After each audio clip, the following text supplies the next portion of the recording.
Low Yan Ling.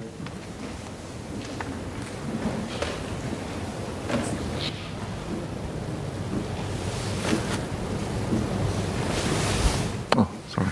It's Alvin Tan.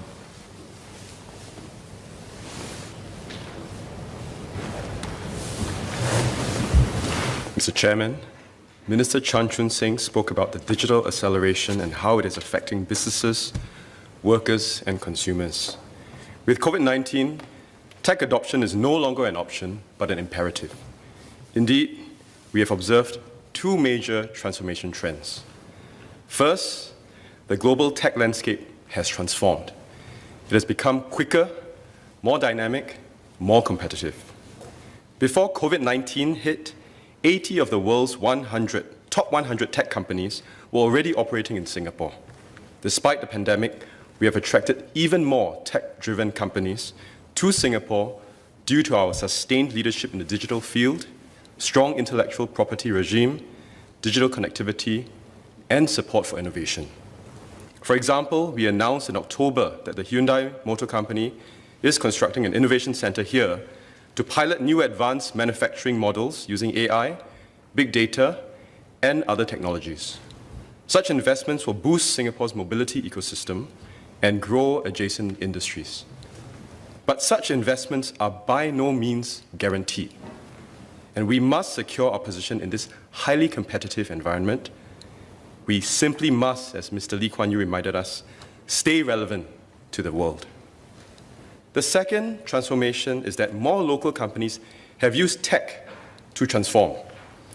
Businesses that are thriving in this new world have transformed by using digital solutions to access new markets even without a physical presence.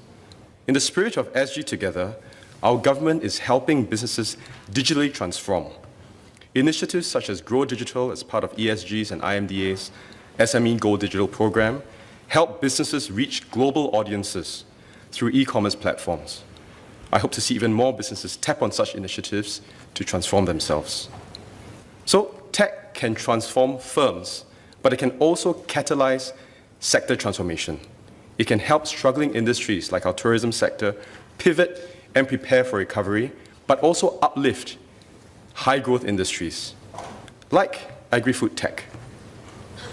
This is because sectors such as agriculture and retail have successfully used tech to grow and create new opportunities.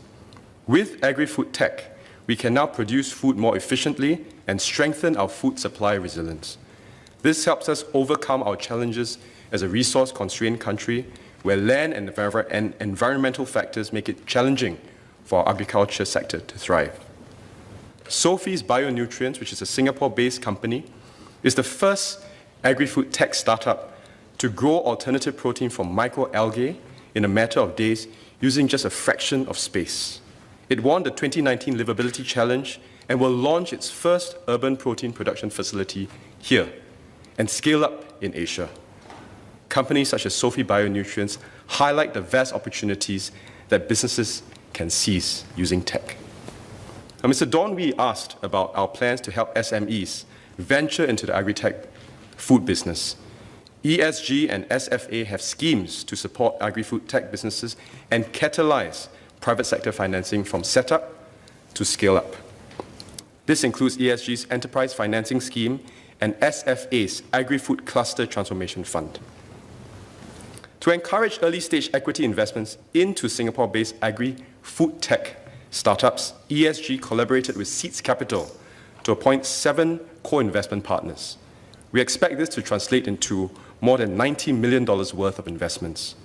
Shiok Meats, a local alternative protein startup, which raised $17.3 million in Series A funding, is an example of companies that could benefit. And as we grow this industry, new exciting jobs will be created for Singaporeans. When I visited the Marine Aquaculture Center in St. John's Island, I met with Ong Jing-yi from Republic Poly. She's an aquaculture specialist at Allegro Aqua. Young and passionate Singaporeans like Jing-yi can look forward to exciting careers in our fast-growing agri-food tech industry. So tech is a useful tool to help businesses grow, secure new opportunities, and survive during COVID-19. And this is especially so for our tourism sector, which is struggling. With ongoing travel restrictions, our tourism sector continues to face difficulties. And Mr. Saktiandi Supat and Mr. Derek Goh asked about how we are helping our tourism industry recover. Well, in 2020, we supported over 7,000 tourism businesses to retain locals through our job support scheme. We will extend the JSS scheme by 6 months to support our tourism sector, as DPM Heng had suggested. Tourism firms will receive 30% support for wages paid from April to June 2021 and 10% support for wages paid from July to September 2021. We will also extend the waiver of license fees for hotels, travel agents, and tourist guides to December 2021. As international visitor arrivals will likely remain weak this year, domestic demand is critical to support our tourism businesses, which is a point that Prof. Hoon Hian Teck made earlier. So one such measure to catalyze domestic demand is our Singapore Rediscovers campaign and voucher scheme, which will continue to encourage Singaporeans to explore our diverse offerings and support our local tourism businesses. And we are closely monitoring feedback about the SRV scheme and are exploring ways to further improve it. Now, COVID-19 has changed the tourism landscape and travel norms. Beyond current challenges and looking ahead, how can we help our tourism sector transform and build resilience against future disruptions? Here's what we're doing. Last February, we set up the Tourism Recovery Action Task Force, comprising tourism leaders from government and industry, to identify opportunities and to co-create solutions to ensure that our tourism sector is well placed when borders reopen. To support our MICE industry and MICE sector, we set up the Alliance for Action on Enabling Safe and Innovative Visitor Experiences, which work closely with government and industry to develop a prototype for safe trade shows and exhibitions. The Singapore FinTech Festival and Switch event is an example of how the sector has adjusted to seize opportunities amidst COVID-19. When I visited, I saw firsthand how its organizers, SingEx and the Singapore Association of Convention and Exhibition Suppliers, SESIOS, pivoted to a hybrid event. Instead of setting up chairs and screens at Singapore Expo like they used to, they've had to set up digital networks, large-scale Zoom conferences, and real-time dashboarding. I met with Si Chun Ho, a 65-year-old senior executive at SingEx, who picked up these skills and is sharing his wealth of experience with the younger colleagues. The event was a success, attracting participants from over 160 countries. Through STB's Singapore Reimagine initiative, we are also working with our tourism sectors to spark ideas and shape the future of tourism by positioning Singapore as an attractive and safe destination. We will also open T-Cube this year, which is a platform for tourism stakeholders to meet and test new solutions.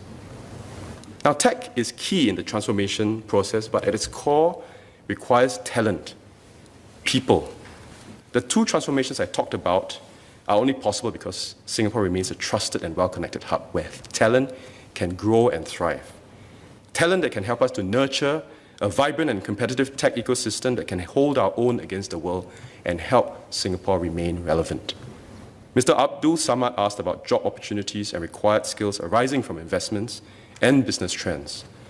Increased production and consumption of digital services have fueled the demand for tech talent in Singapore. And based on LinkedIn's Job on the Rise report, the demand for data science, cybersecurity, specialized engineering talent in Singapore has surged. Microsoft estimates that there will be 149 million new tech roles globally by 2025. So talent is scarce, and global competition is fierce. Korn Ferry estimates that the world will be short of 4.3 million tech workers by 2030. And other countries are already in the hunt for this talent. Countries such as France, China, and Malaysia have enhanced or launched visa programs to attract tech professionals to their shores. So, what must we do? We cannot afford to close ourselves off from the world.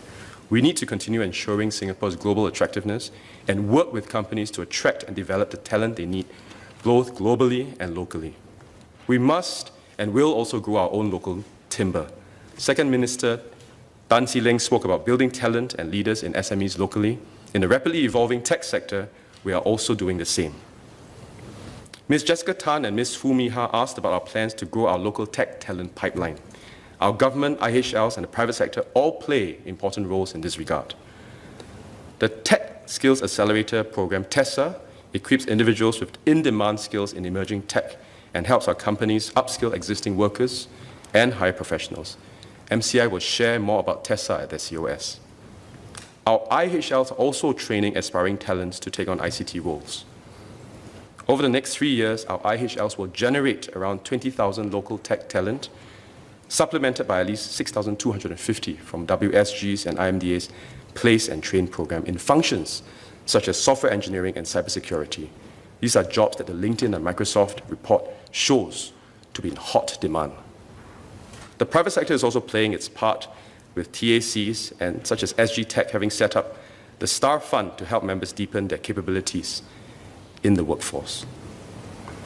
Mr. Chairman, globally competitive teams have diverse and cosmopolitan workforces with a mix of talent from different shores. Minister Chan spoke about how Singapore must remain open to talent if we are to compete and secure our position globally. This is even more critical in the tech sector. So we must attract global talent to complement our local workforce and fill our skills shortages. And this is part of our strategy to develop a base of tech companies and talent to ensure Singapore is able to compete globally. This will also create more opportunities for locals to work in globally competitive teams and dynamic teams along top tech talent from all over the world, as I did and as some members in this House, including Ms. Janet Ang in IBM and Ms. Jessica Tan in Microsoft did. So one way to ensure top talent joins Team Singapore is through Tech Pass. And Tech Pass, which allows high-achieving top-tier global talent to contribute to our economy in multiple ways as a founder, employee, consultant, and academic. This puts Singapore in a competitive position in the global race to attract highly skilled tech professionals in critical fields. To Ms. Fumiha's question, we have seen keen interest in Tech Pass since applications opened in mid-July, and will continue to evaluate the scheme. Beyond tech roles, demand for other key skills has also expanded. Businesses that have experienced a surge in demand for products and services have expanded their engineering, production, and business development capabilities. Sectors such as advanced manufacturing continue to see strong demand in automation for automation engineers and design engineers, and skill sets such as programming and 3D modeling. And we have initiatives to help job seekers gain these required skills. Singaporeans can also gain hands-on experience through industry-relevant training. For example, under the Attach and Train program for robotic engineers, Singaporeans can learn robotics and automation technologies through on-the-job training attachments at host companies. Mr. Abdul Samad will be pleased to know that our government works with tripartite partners, including the labour movement, training providers, and industry, to develop such schemes and upskill Singaporeans in progress with Singapore's growth. Mr. Chairman, we are in the middle of the most challenging pandemic and recession that our world has faced. We cannot let up. We must seize the opportunities that are available to us. We must remain open and not close to the world. And as the world transforms, so must we. Ahead of the world, relevant to the world. In this transformation, our government will stand shoulder to shoulder with our businesses and our people. We will and must ensure that Singapore continues to be a global center for business, innovation, and talent, where local and global talent can live, work, and play. In my maiden Parliament speech, I likened Singapore to the Starship Enterprise, diverse in talent, always exploring new frontiers, boldly going where no one has gone before, and breaking through the crisis before us. But we cannot be a global node without also transforming our local businesses. In that vein, MOS Low Yen Ling will next elaborate on the support for our local enterprises as they undergo their own transformation journey. Thank you.